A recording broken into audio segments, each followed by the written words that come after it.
This is the Soul-Filled Sisterhood podcast, and I'm your host, Nicole Burgess, licensed marriage and family therapist and an empowerment coach for women. The information shared in this podcast is not a substitute for seeking help from a licensed mental health professional. Now here is today's episode. Episode 10. Well, welcome. Today's episode is sponsored by Nicole Burgess, who is an empowerment mentor. She helps the highly sensitive, the introverted, the intuitive, and/or spiritual woman in breaking free from the good girl facade and blaze her own soul-filled trail. Schedule your discovery call today. Go to NicoleBurgessCoaching.com. Now here is today's episode. Well, welcome, sisters. Oh, I'm so excited about this conversation. I have Julie Bjelland on today, and she is a licensed psychotherapist and author of several books, including Brain Training for the Highly Sensitive Person, Techniques to Reduce Anxiety and Overwhelming Emotions. In addition to her private practice, Julie also developed and teaches innovative online global brain training courses for the highly sensitive person, or HSP. She is a consultant and a supervisor to other therapists, teaches workshops, coaches HSPs globally, and consults parents regarding their highly sensitive children. Her passion is helping people live their best lives and thrive. Julie specializes in working with anxiety and sensory processing sensitivity, also known as the highly sensitive person, does couples communication, self-esteem, and is in the LGBTQ community. She is a HSP herself and mother of 2 highly sensitive children. And Julie, I am so excited about our conversation today. I know one of my previous episodes, I talk about Elaine Aron's work about highly sensitive people and the traits in it. But today we're really going to focus on parenting HSP kids or being an HSP parent yourself. So I'm so excited to have you on.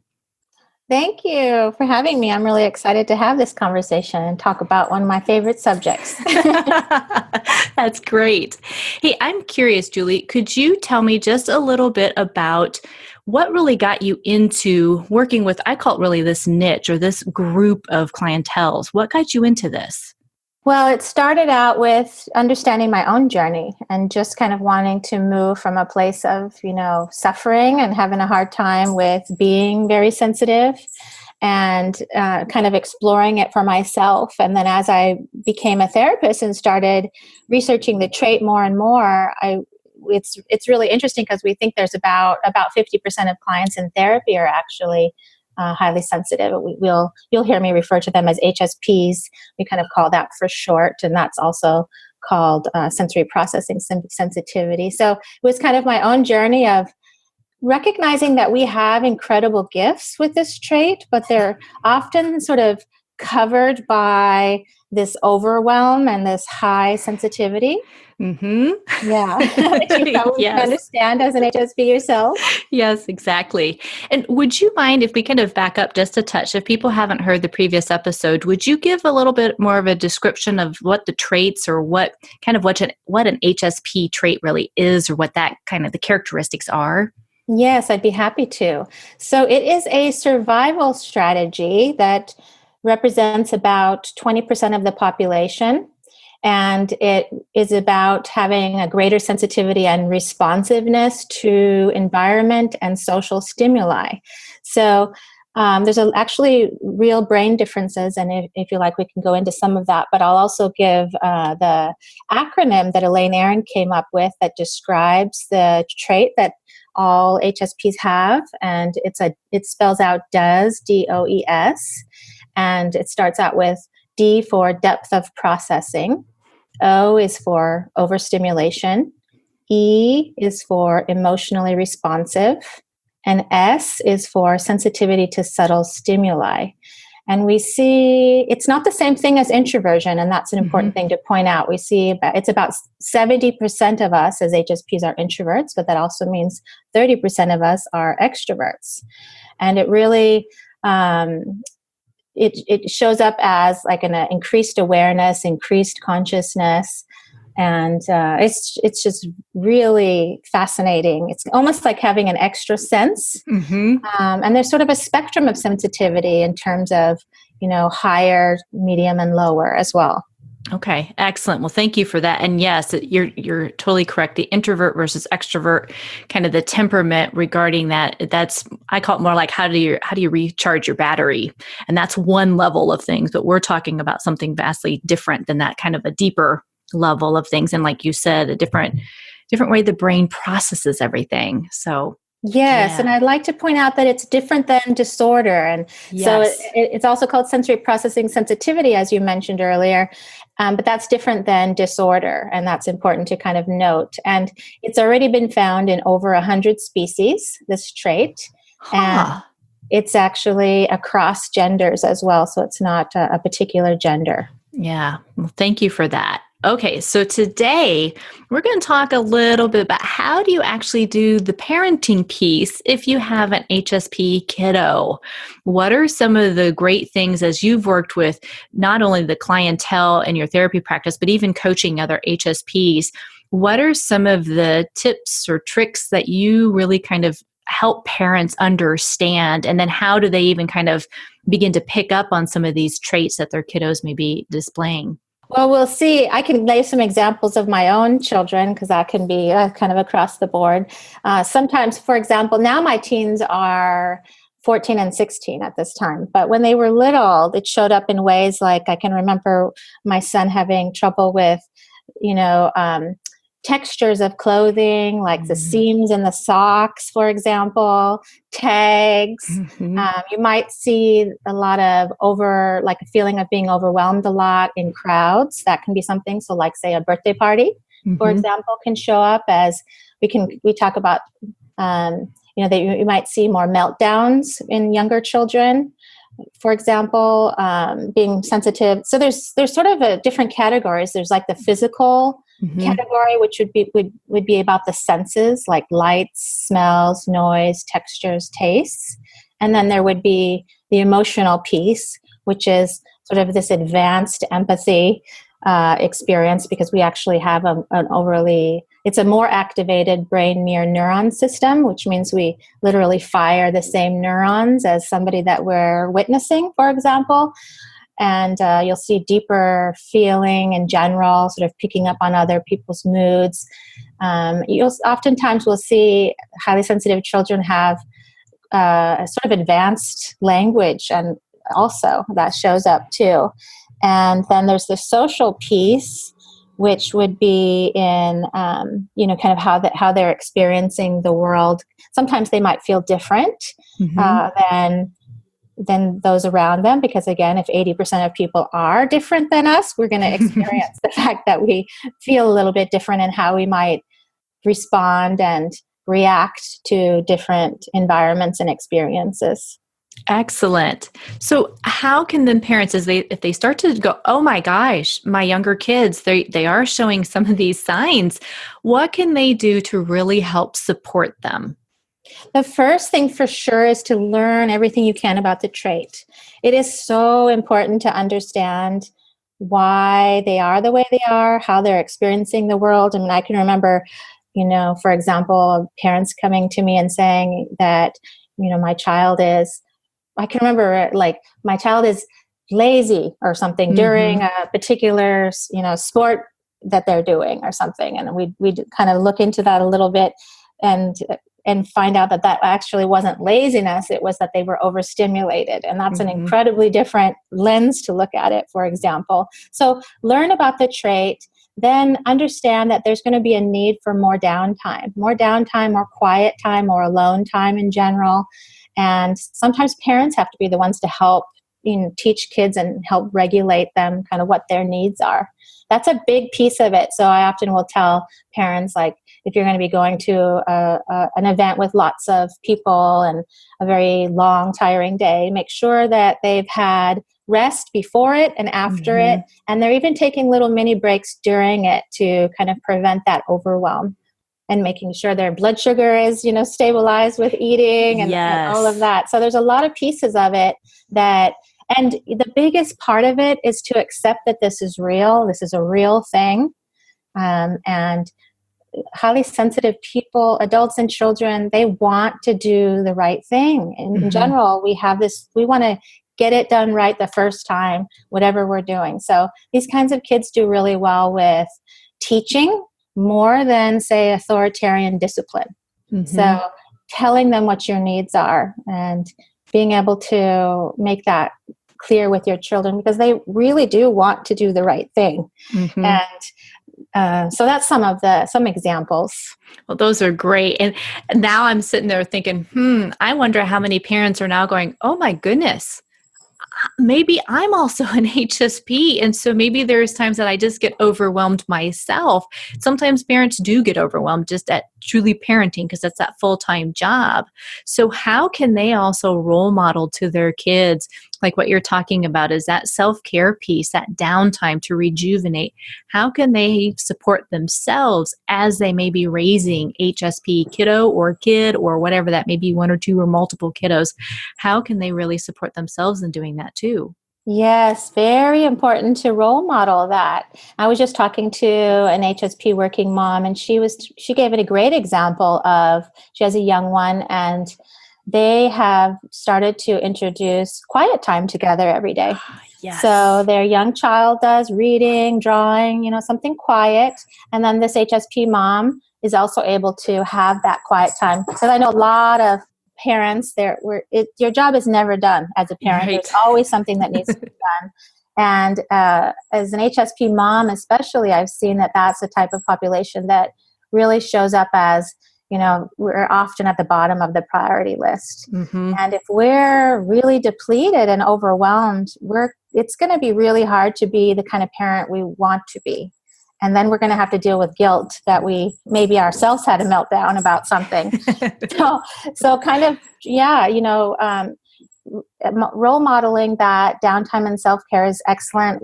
It also shows up in research that HSPs tend to be really creative parents.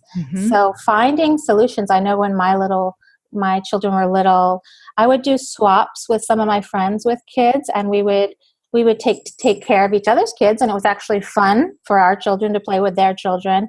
And then we'd each have our own time then to do whatever we wanted to do. So if that meant laying in bed and reading a book and doing nothing, then that's something to recharge. And I think that we all need to go through those stages of recharging. I also wanted to mention a piece of research that's showing up that's been really interesting and I think is really important to talk about. And that is showing up that if highly sensitive children are supported in their upbringing and their parents are understanding of their sensitivity, those children are actually showing up with less anxiety and depression than non-HSPs, for example. Interesting. And it's very powerful, because if we're not feeling supported as children in our sensitivity and not feeling accepted, it's the opposite of that. We're more likely to experience anxiety and depression. So we benefit more from positive environments, and we're more harmed by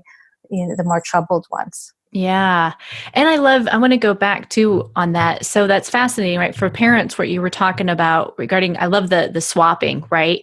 Yes. I know I've worked with parents before where I've really encouraged that. And to me, it's twofold. One, parents get the downtime. Two, the kids really get to, like you're saying, kind of enjoy one another, and it shakes things up for the day or 2 days or however you kind of done the swapping. But I think the other piece is parents also build a community, right? That support system. And that is part of that self-care, that you don't have to do parenting all alone. Especially we live here in the US, it's a very transient country. And so people relocate quite often. And sometimes you do not have your relatives or family members around. And so you have to maybe create your own community. And that's a really important thing to do. So I love that. That's really important. And Elaine Aron has talked about that as being one of the top 5 pieces that she recommends for HSPs, is also to be around other HSPs. Yes. So I'll list those 5 because I just love them and I think they're really good. So Excellent. The first one she lists is, like I said, learn about your trait. The second part is change aspects of your life. That means adding in more self-care, more downtime, more quiet time. Number 3 is reframing your life and moving into acceptance, kind of looking back on pieces of your life with this new lens. It changes how we view ourselves. Mm-hmm. And 4 is healing old wounds. Working with a therapist, for example, that's knowledgeable about the trait would be incredibly important. And then the 5th one is that being around other HSPs, that community, to see that, we experience things in really similar ways. And whether that's in person or even online, there's a lot of great online groups as well. Mm-hmm. But just having that piece that normalizes it too. Yeah. And I like the research that you were talking about too, with when kids feel like they're really seen and supported, how that really changes their experience, right, of their family and their environment.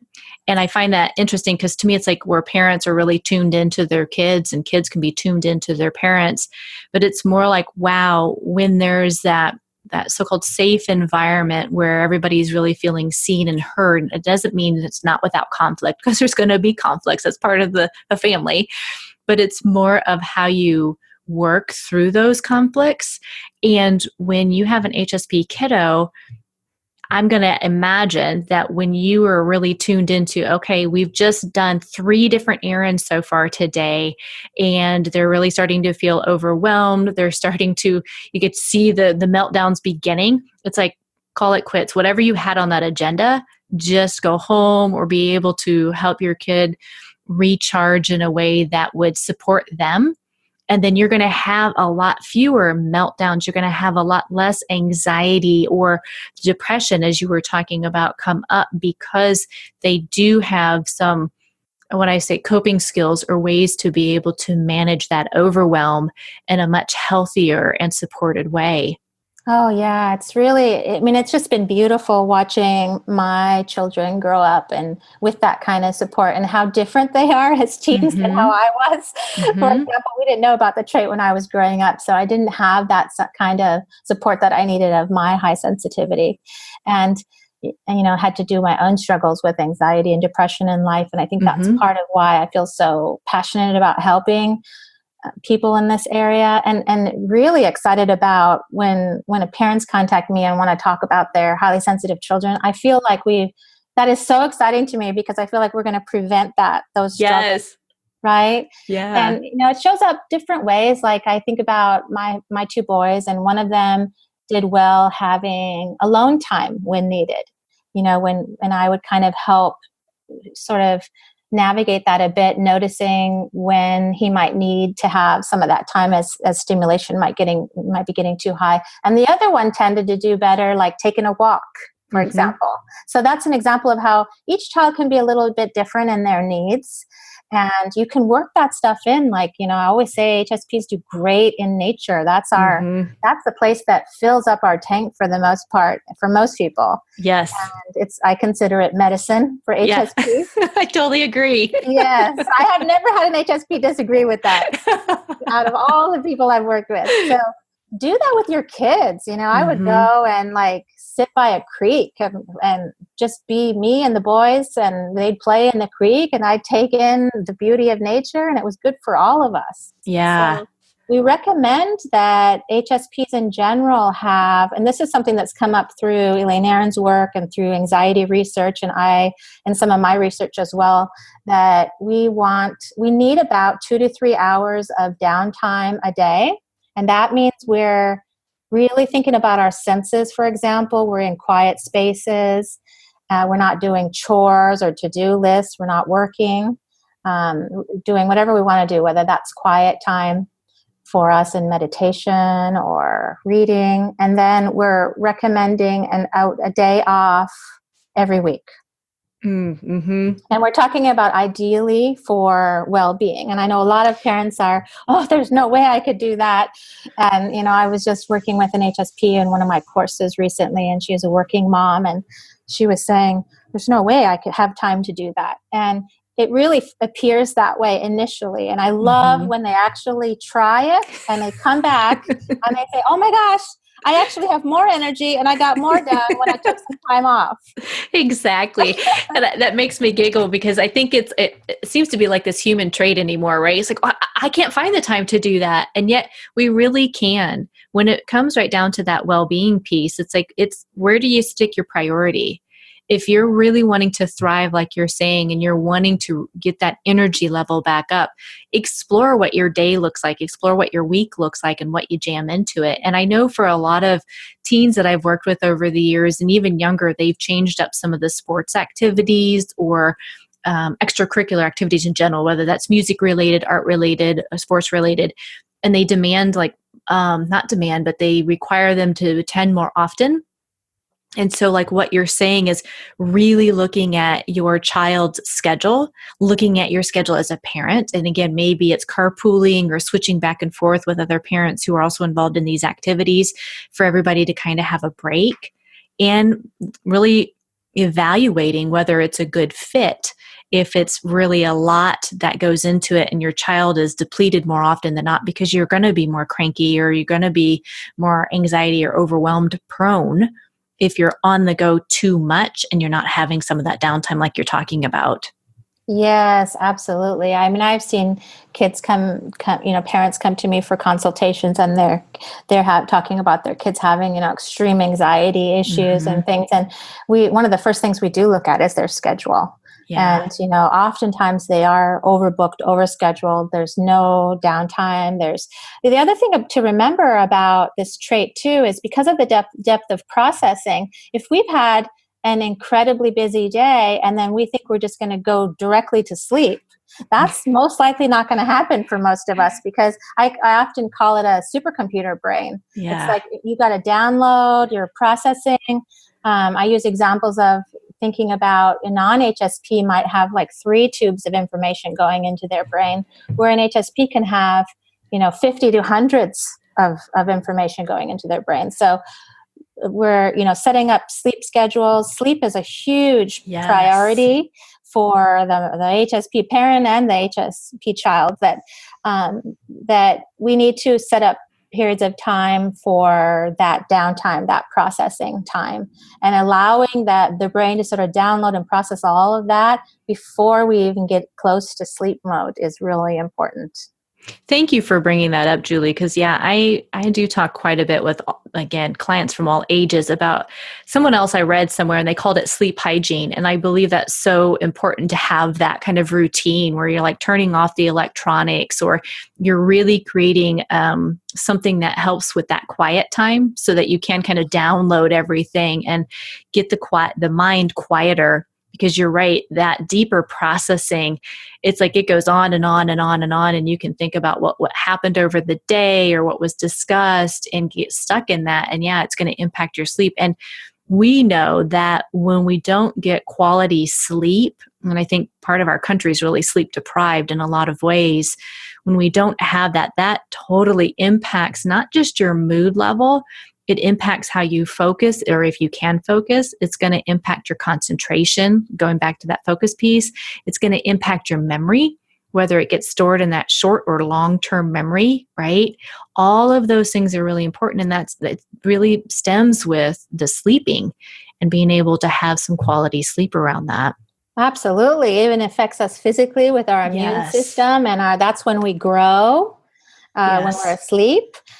So, for example, something we used to do when my kids were little was so if I wanted them to be asleep at 8:00, I would go through the process at least an hour prior to getting them into bed. So we'd have to do the brushing teeth and the reading stories. And I would also do something where we would lay in bed together, and as I was kind of tucking them in, and it was such a beautiful time, because that's when they would tell me about their day. The lights are dim or off, and we start talking, and that's the time they get to talk to me about their day. Did they need anything that needed to be worked out, especially for boys because they're so active oftentimes, but all children really benefit from that. And I also recommend to try to do the same 5 things in the same order every night, because the brain actually responds to that. So it starts to get to know what's happening. Oh, sleep is coming. So by the time you get to about the 3rd step, the brain is starting to recognize a pattern of, oh, this is where the time I'm supposed to kind of settle and start to, turn the dial down of that nervous system motor a little bit, start to rest and relax my system. So that, if parents can work on that really good sleep hygiene, to use your word, that's an excellent word. That, wow, what a difference that's going to make the next day. Yeah. And Yeah. prepping for things. Mornings is something that comes Yes. up a lot for HSPs. In most of the research that I've done, I've discovered that HSPs tend to do better with a slower morning. Mm-hmm. So if we have to race out of bed and boom, boom, boom, get everything done and race out of the house and there's chaos, that's the setting for the entire day. Yes. So planning ahead, where you're planning to get up a little bit earlier. We would also do things like, for example, if lunches need to be made, or if you have a child that's picky about their clothing, have those things picked out the night before, for example, and work with your children depending on their age to figure out what works for them, and so that they're not feeling like that racing. Mm-hmm. And that, I know for myself, if I'm feeling like we're racing and late, I am now getting super stressed out. So I don't want that feeling for any of us. And my kids know that too. So we're always like, by this time, and I have to be specific too, by this time we need to leave. Mm-hmm. And so kind of prepping, and there's different creative ways to do that depending on the child's age. Yeah, and I would agree with that. And I'm laughing over that because I'm like, oh, yes, I love my slow mornings in the sense of just kind of getting things done before to get out the door. But yeah, when it's really hectic, it's like, yeah, it just sets the day up for feeling more overwhelmed and stressed and not able to manage the day as you typically can when you have that morning routine that really works for you and your family, for sure. Yeah, having that quiet space, those gaps in the morning is incredible Yes. for the whole day. And taking little mini breaks throughout the day, whether you're a working parent or you're a stay-at-home parent, finding little mini breaks. I think that for really busy parents, mindfulness breaks work really well. So if a parent is saying, I can't have time for my 20 minutes of meditation or something like that, then I talk to them about, let's start with mindfulness breaks. So you're in the shower. Where's our brains usually when we're taking a shower? It's like our to-do list or something somebody said, or right, it's just spinning all over the place. But if you practice bringing your attention and your focus back to exactly that moment that you're in. So you're noticing the shower, the water, the smell of your soap, the cup of tea that you're holding. You're paying attention to that experience, all the sensations of that experience. Even if you do that several times throughout the day, I often tell HSPs every time they go use the restroom, that's a great time to check in with yourself. How am I doing? Do I need anything? Am I stressed about something? Do I need to process something?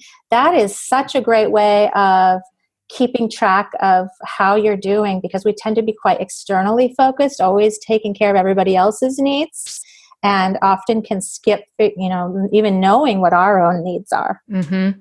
And I think that's huge. I know in one of your courses that, you talk so much about that. Really, it's that self-awareness, right? Where that's part of that rewiring of our brain.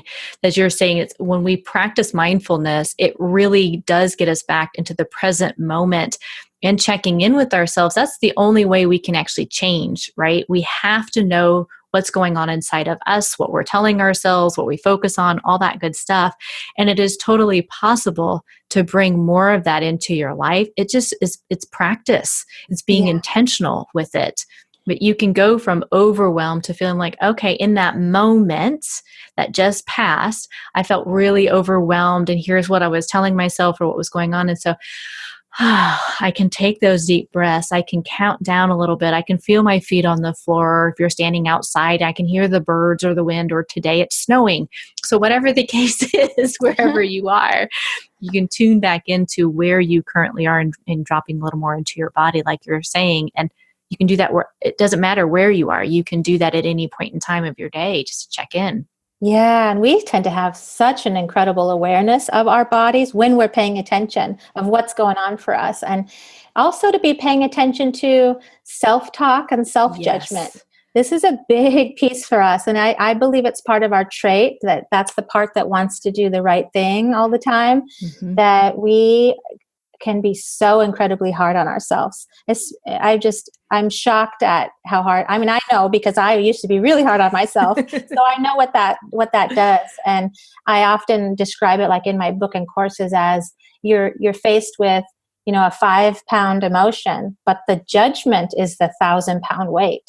Mm-hmm. That self-judgment, being really critical of ourselves, and changing how we talk to ourselves. That's a big part. I watched this video that was so incredibly powerful. They had these two girls. They may have been in their 20s, and they were best friends. And it was about this idea of self-love, developing self-love, and how we talk to ourselves. And the assignment was that they had to tell their best friend the same words that they use about themselves, that they say to themselves. And they were both in tears after. It was awful. It was just terrible words and terrible kicking ourselves down. And children can be susceptible to that too. Mm-hmm. And so validation is such a huge piece of our well-being, both for children and adults, of validating our emotions. We've had a lot of experiences where we were invalidated. I can think of being told, why are you so sensitive? What's wrong with you? Why are you reacting that way? And pretty soon you start to think there's something wrong with you for feeling that way or for having that emotion be so strong. But if we can work towards validating our own emotions, I love Kristen Zeff's 3 steps of self-compassion. I find that, boy, if anybody just did one thing, that would be life-changing. This idea of acknowledging what we're experiencing, acknowledging the suffering of that emotion, normalizing it, and then doing pieces that are like self-talk, self-nurturing, being a friend to yourself instead of so hard on ourselves. Yes. I know I've had conversations with others in the past, and we've talked quite a bit about perfectionism, and somebody had stated, well, I'm a recovering perfectionist. I'm like, I love that, because I think that is so much about it. And I myself have really worked hard on what it is, what the chatter is that goes on in my mind. And like you're saying, I'm like, oh my gosh, if I were to state that to some of my best friends, it's like, oh, yeah, no, I would not ever do that. So there's that self-compassion. It's like, then how can you be kinder to yourself and love you, because you do matter and you're so worth it. And there is no perfect. There just isn't. Oh, I love that you're mentioning that word. That is such an important piece of when we're talking about this trait. Because I often call it that we have these perfectionist measurement sticks that we're using against everything that we do. And the children are doing that too. And as soon as we develop an awareness that we're doing that, it's life-changing. Because if we're always thinking that we have to do something that's perfect, what happens is we're going to fail every time, because there's no such thing as perfect. Right. And I've never once sat down with a mom, for example, an HSP mom, or any moms for that matter, that feel satisfied with their kind of parenting. They always feel like they're not doing enough. Yeah. And, we're just so hard on ourselves. And I think developing that piece of self-love and acceptance and recognizing that perfectionist tendency that we definitely have, I've seen that across the board, that HSPs have that, it helps so much. Yeah, it absolutely does. It absolutely does.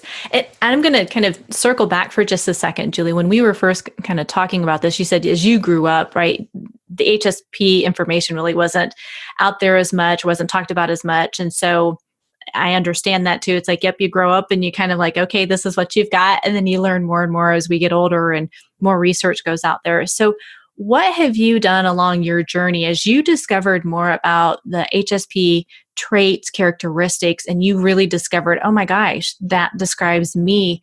What have you done to really help you grow more into being an HSP and that self-acceptance? What are some of the practices you've used over time that has really helped you? Well, that's a great question. Yeah, I think I used to live for a long time with what I call a mask on, and I think a lot of people probably will relate to this. And it was that if I present myself in a way that I think you want me to be, then that's what I would do, because that's how I would feel like, oh, I'll be liked if I do that, if I say that, and it became incredibly difficult to be well and happy that way. because I'm hidden under that mask. And I have truly had a belief system that if I took my mask off and I just became who I was, that people wouldn't like that in some way. Mm-hmm. And I kind of took on that role as being sort of quote unquote the perfect daughter, for example. And, and that went on throughout much of my life, even into my 30s. Mm-hmm. And I think that part of it I think a lot of people, when they're living that way, there becomes a point inside of you where it's like I was connected to kind of I call it kind of a light inside of me that mm-hmm. recognized that there was more inside of me than I was really able to live through at that time with that mask on. And it's a lot of work to put on a mask. Yes, it is. I was going to say it's very exhausting. It's exhausting. And you're also not connecting. You're not. I used to think that there was a problem, that I couldn't connect with people or something was wrong with me. Again, that language again. And so the process of finally going through this freedom of what if I just, became myself? Mm-hmm. And what if I just started presenting that? And I can literally remember the moments of starting to do that. Like, I'm going to practice right now with this person that feels kind of safe about just saying something that's really authentically me. And I can remember physically shaking. That's how terrified I was. Wow. And, I look back on those times and I feel like I'm like this completely different person now because I'm so incredibly open. And I kind of feel like I busted out of this cage and there's back into it. And now I feel really excited to help other people kind of become their authentic being because, and every time they do, I just feel so excited because they always come back and are like, oh my gosh, that feels so good. I feel so happy, to be completely ourselves. So it was a real internal transformation for me to do that. And I think that, if you're connected to that, some of those sparks that I talk about inside of yourself, doing your own work, finding a therapist that knows about the trait, finding friends that accept and love you for who you are. Also, this is also about kind of changing some of your life. I even went through changes where I, thought through who should I be investing in, and who maybe do I want to have some boundaries around. Mm-hmm. And really kind of changing the entire experience of my being in the world really had to do with a lot of that. And it was incredibly transforming and releasing. I just felt this incredible, thousands of pounds of weight off of me to just be me. Yeah. And as you were sharing, your memory, I mean, I was thinking, wow, that is so beautiful because it shares and it shows your bravery and your courageous steps to stepping more into that place of vulnerability where it goes back to that self-love, that self-acceptance. And you did it with people first that you felt safe with. Yes. And then as you become more confident, right? It's like, it's okay to be all of me, fully me is truly okay. You then begin to do that in front of other people that you do not know. And that's just an incredible, like the shedding of all the mask or the shoulds, the things that can come up like, well, I need to be this way so I'm liked by everybody. It's like, no, you're not going to be liked by everybody and that's okay. But people can't truly get to know all of you unless you give yourself permission to be all of you. Oh, I love that. Yeah, I love like Brene Brown's work, for example, and she talks a lot about vulnerability. And it is in vulnerability where we connect with people. Yeah. But at the same time, like we were saying, it's okay. Like I've observed that a lot of us as HSPs have kind of a wall up a bit. And I think it's a protection. Yep. And I actually might have different opinions about that than some people. I believe that we have control over that wall. Yes. That it can be up when we want it to be up and we can put it down when we want to put it down. And we can get good at that. And I think it's great to start with, if you're just starting this process, just start with who can I trust, who feels safe. We don't have to put that down for everybody, and that's okay. Yeah. And, the people can earn that trust, and that's the piece. And I think we have to have real strong, full self-acceptance to be able to put that wall down around everybody. Yes. And I'm laughing because I'm like, oh yeah, totally get that. I agree with you. I think that we as HSPs, when we have this awareness and really working through this, that it's like accepting that ourselves, you really can. There's going to be times where you may be in a situation where the wall does need to be a little higher. And that's not a bad thing. that's part of your own self-protection. And then there's other times where you can lower that down. And yeah, the more that you fully accept yourself, it's kind of like, okay, I get to be all of me, and that's okay. There's nothing that can take that from me, nor do I need to let them try and take that from me. That's a choice. Yeah, and it's okay to do that. I think it's important. I was interviewed by Rick Hansen recently, and I love like a visual that he actually talked about. So if he's involved with, somebody that might be aggressive or something's happening that he has to sort of protect himself, he imagines himself as a really strong, rooted oak tree. Oh, And I thought, oh yeah, beautiful. that's beautiful. I love that. You can imagine the grounding of that. You can imagine, a shield in front of you that you feel protected. Some people like to even imagine almost like a ray of light or surrounding you that you're safe behind, and that you can choose who to let into that. A lot of times I will tell my clients to imagine like a bubble goes up above your feet or around your feet, up above your head, and it totally surrounds you. So yeah, you get to choose what comes in and what does not. I love Yeah. those imageries though, that Yeah. yeah, the various things that people can use and create for themselves, and really encouraging your children to do that as well. Right. Oh, As they're learning how to absolutely. do all of this and learn some skills to kind of help them grow too. So I love that. Oh, Julie, I think I could go on and on discussing this with you because there's just such great information. And I think parents themselves who are now going, oh my gosh, I am totally an HSP. It'll be helpful for them, but also if they're not, to really help them understand their kids who are possibly HSPs and how they can better support them with all these different tips and techniques that you've shared and discussed today. So I just want to say thank you so much for coming on. And how could our listeners find you? What's the best way for them to? Oh, thank you. Yes, through my website. And I'm sure you'll probably provide a link to that, but it's just my name, juliebjelland.com. And that's where you can find all the information about books and courses and working with me as a consultant. I do global work too. So that's really exciting because I see that we're all the same across all over the world. And it's just, incredibly validating. Yes. Well, and I really like too, you had mentioned earlier in the show, and absolutely, yes, let me back up. I will definitely put that in the show notes for people. So if you're driving, do not worry. It'll be in the show notes that you can come back to and get. But I love how you were saying that it's nice sometimes to connect in person with other HSPs, but I also find connecting virtually with other HSP is very, very supportive. And that's the beauty of our technology today, right? That we can totally do that via phone and or via computer. There's so many ways that we can connect with one another. And I just love that. Oh, me too. Like my Facebook page is so much fun because I'll ask questions on there about different people's experiences or about the trait, and it's like you just see like, oh my gosh, we all have such similar experiences and ways of seeing the world. And I have lots of people contact me from that page and are just like, oh my gosh, I feel like I've started to really accept myself, seeing how similar we all are. Yes.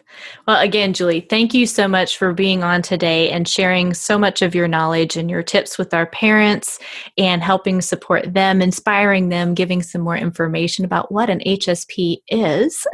And that, yes, I would definitely encourage you all to go out to her website, check out her. I mean, she's got so many books out there and her courses. So again, you can take those courses, virtually wherever you are, and they're very, very helpful. So thank you so much, Julie. Thank you for having me. If today's episode resonated with you and you are ready to make transformational changes in your life, to reclaim your power, your truth, and live with more ease, I invite you to schedule a 30-minute discovery call with me. Go to NicoleBurgessCoaching.com/inner truth.